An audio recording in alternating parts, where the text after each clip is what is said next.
పొరుగుదేశం నేపాల్లో పరిస్థితులు అదుపు తప్పాయి. ప్రభుత్వం సామాజిక మాధ్యమాలపై విధించిన నిషేధిత ఇటు వ్యతిరేకంగా యువత చేపట్టిన నిరసనలు హింసాత్మకంగా మారాయి. ఈ ఆందోళనల మధ్య మంగళవారం జరిగిన ఒక దారుణ ఘటనలో నేపాల్ మాజీ ప్రధానమంత్రి ఝూలానాథ్ ఖనాల్ భార్య రాజ్యలక్ష్మి చిత్రకార్ సజీవ దహనమయ్యారు.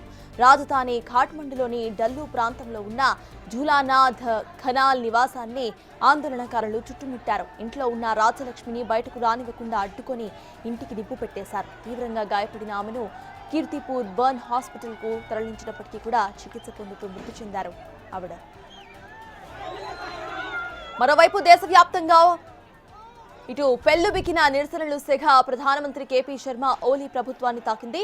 ఆందోళనకారులు ఆయన ఇంటికి కూడా నిప్పు పెట్టడంతో తీవ్రమైన ఒత్తిడి నడుమ ఓలీ తన పదవికి రాజీనామా చేశారు. ప్రధానితో పాటు దేశ అధ్యక్షుడు రామచంద్ర పౌడెల్ కూడా రాజీనామా చేయడంతో దేశం అనిశ్చితిలో పడిపోయింది. సామాజిక మాధ్యమాలపై నిషేధంతో మొదలైన ఈ నిరసనలు ప్రభుత్వ వ్యతిరేకతగా, అవినీతి ఆరోపణలుగా మారి దేశాన్ని అల్లోకల్లోలం చేస్తాయి.